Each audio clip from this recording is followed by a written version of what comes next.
Muy buenos días. En el Evangelio de hoy, que es de San Mateo capítulo 12, versículos 1 al 8, que no lo voy a proclamar, voy a comentarlo simplemente, vemos que Jesús va con sus discípulos en día sábado caminando tranquilamente y los fariseos, que los estaban siempre observando para ver cuándo transgredía la ley, ve que además de caminar, cosa que les he contado, en Israel el día sábado no se podía hacer nada, había que dejar todo hecho el día viernes, la comida era fría y no se podía caminar más que ciertos pasos, en fin. Y además de ir caminando, los discípulos sacan espigas y hacen el trabajo de pelarlas y comérselas. Entonces, increpan a Jesús.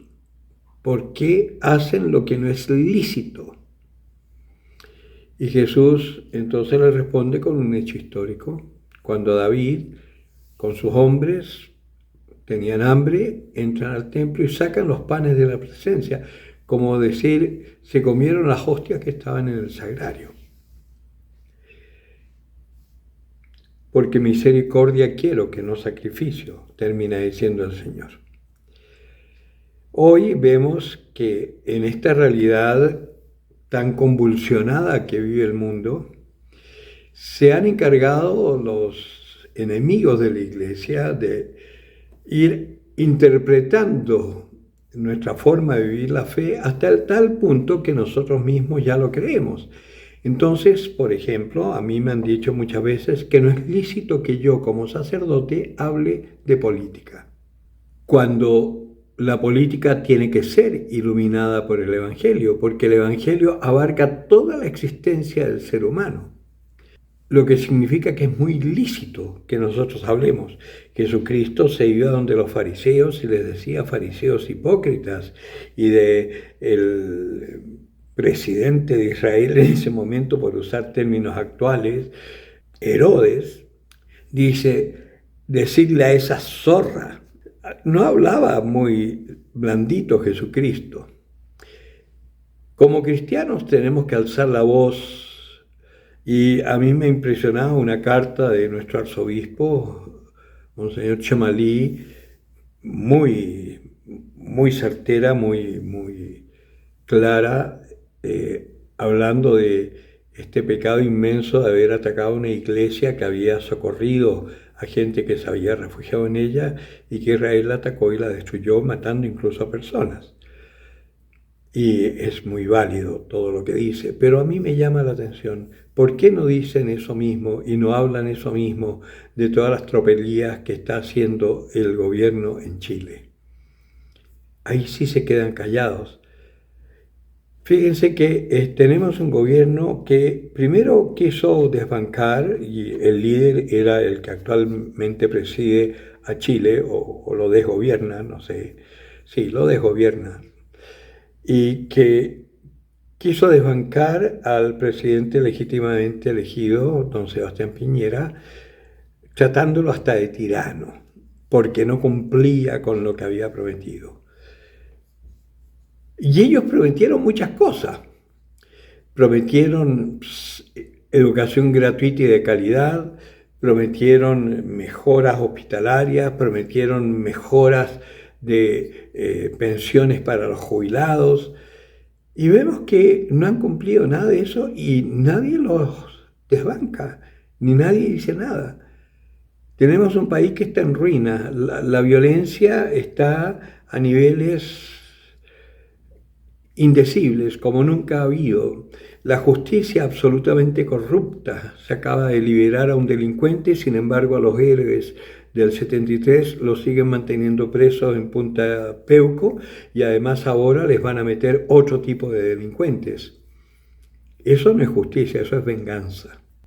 Y también la educación, las escuelas están destruidas, la educación está absolutamente desquiciada.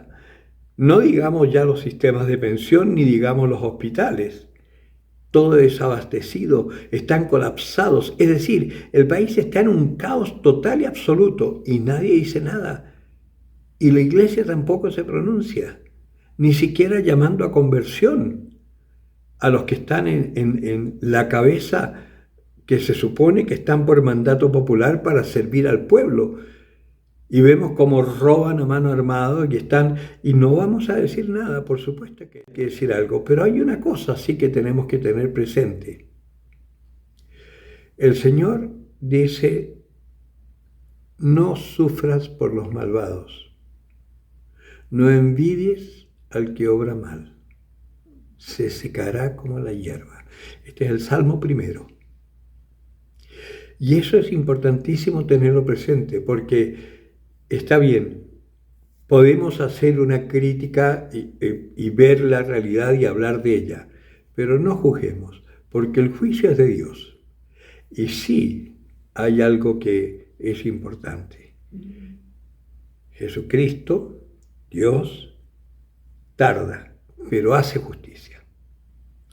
Y todas las tropelías que están haciendo en estos momentos los que ostentan el poder van a pagar.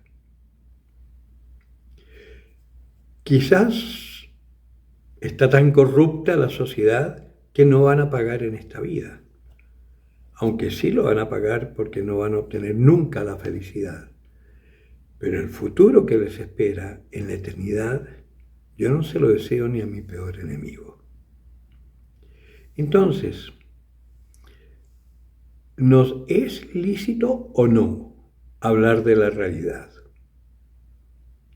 Y hablemos con valentía. No nos quedemos callados. Mañana, a las 11 de la mañana, en la escuela militar se ha convocado a un banderazo por Chile para pedir ayuda, para orar, que se termine la violencia y pedir ayuda para que las fuerzas que corresponden salgan a detener a los delincuentes y que se acabe la violencia y que se acabe la corrupción de nuestros hijos en las escuelas. Ojalá vaya mucha gente. Lamentablemente, cuando los de izquierda que están cohesionados convocan, van miles. Nosotros que estamos divididos, vamos pocos.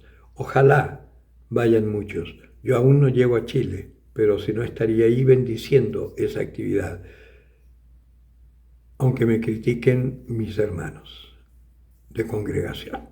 Pero yo estoy por la vida y estoy por la libertad. Y como siempre les digo, el que tenga oídos para oír, que oiga.